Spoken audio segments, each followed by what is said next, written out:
शंकरो घड़ी।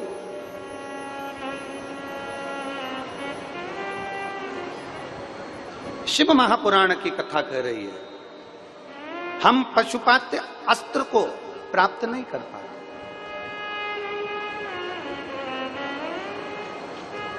हम पशुपति अस्त्र को प्राप्त नहीं कर पाते, पर हम पशुपति व्रत को धारण कर सकते हैं। हम पशुपति व्रत को धारण कर सकते हैं।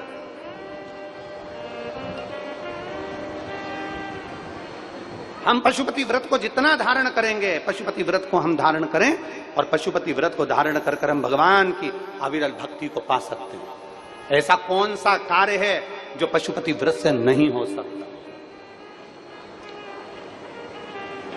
ऐसा कौन सा कार्य है जो पशुपति व्रत से नहीं हो सकता? हम कर सकते हैं। और शंभु शरणे मांगू घड़ी रे दुख काटो दया करीन दर्शन शंभु शरण मांगू घड़ी दुख काटो दया करीन दर्शन। ऐसा कौन सा कार्य? मेरे राम जी को भी पाशुपत्य अस्त्र की जरूरत पड़ी, मेरे भगवान कृष्ण को भी पाशुपत्य अस्त्र की जरूरत पड़ी, और संसार वासियों के लिए वेद व्यास जी ने पशुपति व्रत का स्मरण कराया कि 5 सोमवार का व्रत होता है। हृदय से, दिल से, मन से, भाव से जो करता है, सुबह के समय स्नान कर पूजन की तैयारी करो, पूजन की थाली साथ में लेकर जाओ, सारा साहित्य जो तुम्हारे घर में हो वो लेकर जाओ, भगवान शंकर के मंदिर में अभिषेक पूजन करिए, बाबा का पूजन कर कर थाली को वापस लेकर जाओ, वही थाली रख दो, शाम को उसी थाली को लेकर जाना है। कितने दिए? जम के बोलो जरा। 6 दिए लेकर जाना है, मीठे का प्रसाद लेकर जाना है और बाबा को प्रणाम करने का भाव लेकर जाना है। थाली में दिए रख लो, प्रसाद रख लो, प्रसाद के हिस्से घर से कर कर मत लेकर जाना, मंदिर में बैठकर प्रसाद के हिस्से करना। प्रसाद का हिस्सा कब करा जाता है? जब 5 दिए मंदिर के अंदर लग गए, उसके बाद में प्रसाद के 3 हिस्से करे जाते हैं। प्रसाद के 3 हिस्से तब करें।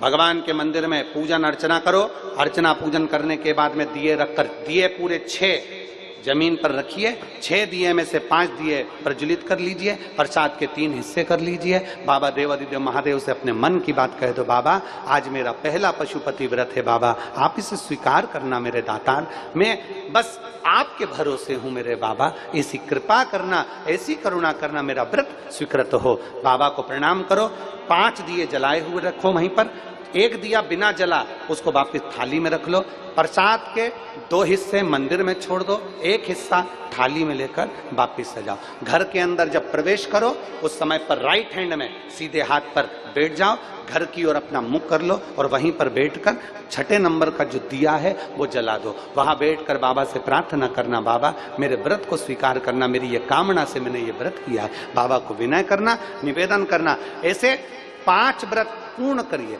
बीच में रजस्वला धर्म आ जाए छोड़ दो, कहीं जाना पड़ जाए छोड़ दो, कोई चतुर्थी, तीज, पंचमी तुम्हारा कोई व्रत आ जाए छोड़ दो, अगला सोमवार कर लो, पर करना 5 ही है। एक ही मंदिर में करना है जिस मंदिर में तुमने पहला व्रत करा। 5वां व्रत जब आए तब बाबा के लिए श्रीफल, भेंट, कुछ भी 108 जो तुम बाबा को चढ़ा सकते हो, फूल हो, पत्ती हो, चावल हो, मूंग हो, जो बाबा को दे सकते हो वो बाबा को समर्पित कर कर, बाबा को दिल से प्रार्थना कर कर, फिर वही की वही क्रम जैसा करा है। प्रसाद का जो 1 हिस्सा तुम लेकर आते हो, उस प्रसाद के हिस्से में से किसी को नहीं देना है, उसको पहले जब भोजन करने बैठोगे उस भोजन के पहले उस प्रसाद को खा लेना है, फिर अपना भोजन ग्रहण करना है। इसको कहते हैं पशुपतिनाथ का व्रत, जो जीव के कल्याण हेतु किया है, जीव कल्याण हेतु किया है, संपूर्ण विश्व कल्याण हेतु किया जाता है, संपूर्ण जगत के उद्धार हेतु किया जाता है और संपूर्ण आनंद को देने वाला होता है, ये जीवन को सुख प्रदान करने वाला होता है। और मेरे बाबा दया करना, मैं तेरे भरोसे हूँ। मेरे बाबा दया करना,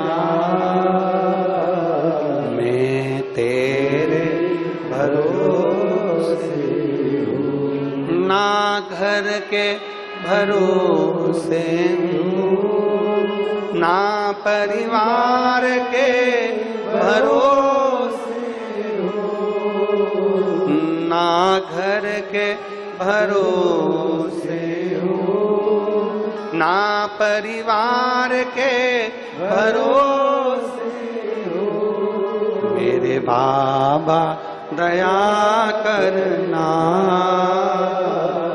मैं तेरे भरोसे हूँ। भोले बाबा दया करना,